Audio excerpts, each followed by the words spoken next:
Tonight in our Common Ground segment, we talk about a bipartisan bill aimed at boosting U.S. commercial maritime activity and shipbuilding. Joining us, Arizona Democratic Senator Mark Kelly and Indiana Republican Senator Todd Young. Thank you both for being here. This has been talked about for some time. The Ships for America Act established Maritime Security Advisor position within the White House, establish a Maritime Security Trust Fund to reinvest duties and fees, and expand U.S. flag international fleet by 250 ships in 10 years. Senator Young, why is this important? Well, we have to ensure that the United States of America once again is making commercial ships here in this country. We've become overly reliant on the Chinese Communist Party that basically we have to play Mother May I when we want to move goods out of this country and into this country. And we, from the beginning, have been a maritime nation, a naval nation that requires strong shipbuilding capacity and a strong merchant marine in order to sustain our way of life and our prosperity. So the president is to be commended for finally recognizing the importance of this issue. No previous president really has in modern history. And our vision legislatively aligns 100% with his vision through the executive order. And it's time we start making American ships again. Because, Senator Kelly, China essentially has our lunch on producing ships. If you look at the percentage of commercial shipping, when you go to that, China is 53.3%. You see the other states, we're down at 0.1%. Now, these are commercial. Obviously, military is a different thing, and it's also an issue for us. Yeah, Bret, we have about 80 ocean-going merchant vessels in international commerce. When I was at the U.S. Merchant Marine Academy as a student, graduated in 1986, we had 400. Today we're down to 80. China has 5,500. 0.1% is essentially nothing.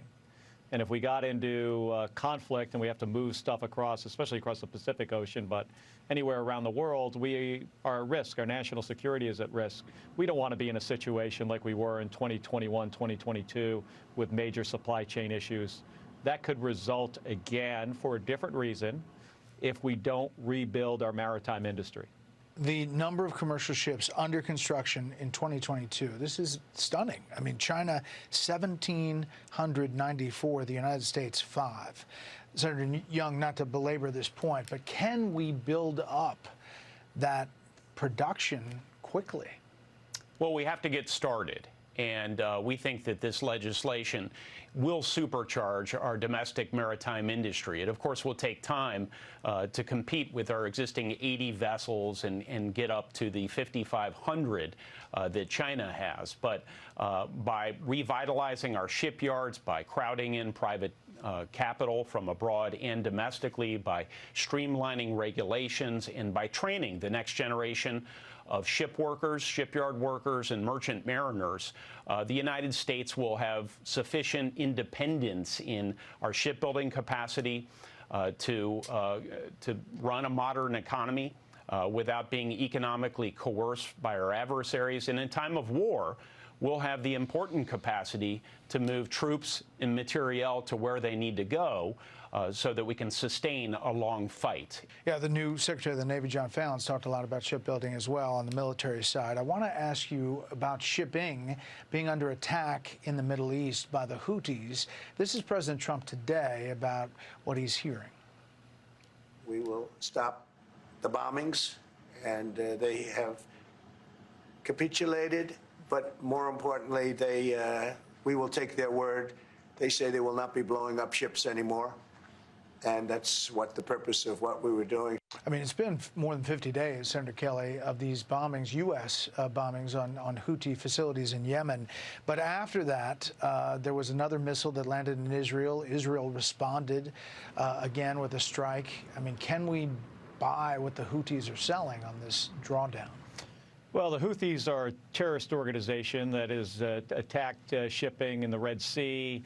They're supported by the Iranians. Now they've also frequently attacked our ally, Israel.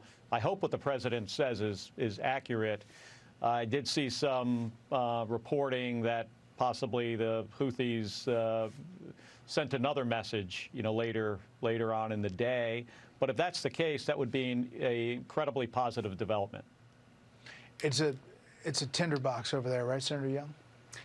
It is. I think the president's done the right thing here. He is testing the Houthis, and by extension, he's testing the Iranians, since the Iranians provide the Houthis with all sorts of military support and other support to carry out these attacks.